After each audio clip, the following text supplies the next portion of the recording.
Mr. Chairman, as you're well aware, Wyoming is heavily dependent upon the development of fossil fuels. Coal, oil, and natural gas are responsible for approximately 65% of our state's revenue. A number of factors in recent years have led to the decline in these industries. As a result, state coffers have shrunk, and our citizens find it more and more difficult to obtain stable, profitable employment. In order to address these issues, Governor Mead has spearheaded a number of initiatives, with carbon capture, utilization, and storage, or CCUS, playing a major role. The deployment of CCUS technology is of great importance not only to Wyoming, but to the nation as a whole. CCUS provides us with the opportunity to treat CO2 as a valuable commodity rather than an end product with no value. However, there are substantial challenges associated with its implementation. We recognize these challenges and are working diligently to manage them head on. Development of infrastructure requires myriad regulatory review processes and approvals. The most costly and time-consuming of these regulatory processes is the one dictated by the National Environmental Policy Act, or NEPA.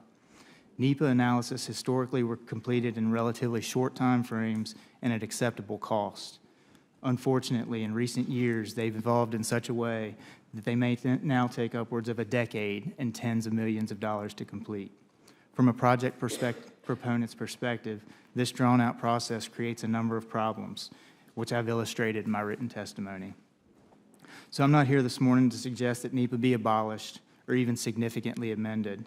NEPA is meant to function merely as a procedural law, which requires that impacts of a proposed action and alternative actions be disclosed for the purposes of informing a decision. The fundamental basis of the law is eroded, which has led NEPA to be utilized in a prescriptive manner, and to a large extent it has become a tool to either defend or inform litigation. I suggest we take a step back and return the process to its original intent. While this recommendation sounds simplistic, the reality is that it will require a significant paradigm shift as well as cultural changes. Reversing the inertia of NEPA's current course will require significant leadership, and I submit that this committee is eminently qualified to undertake and accomplish this goal. Additionally, I suggest a foundational change to the NEPA process. NEPA requires a specific sequence of actions to reach a final decision.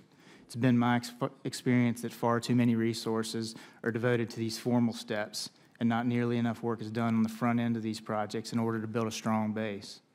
There are a number of agency activities that occur behind the scenes to prepare for the NEPA process.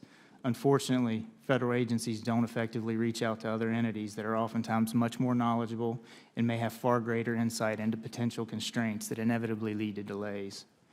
Adding this outreach on the front end will undoubtedly reduce time and resources required to reach a decision.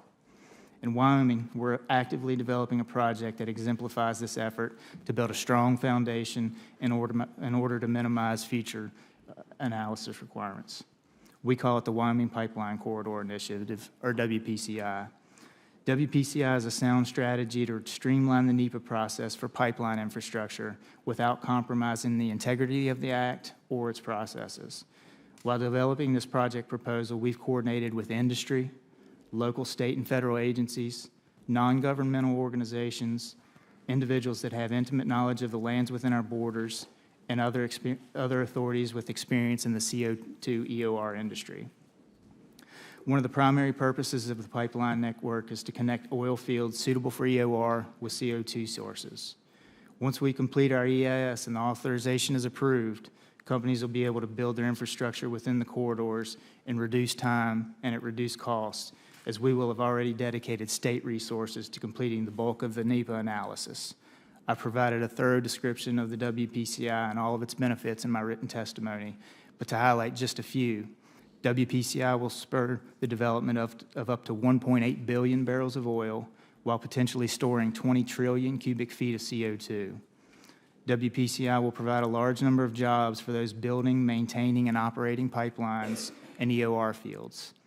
And WPCI provides a balanced approach of natural resource utilization and environmental conservation.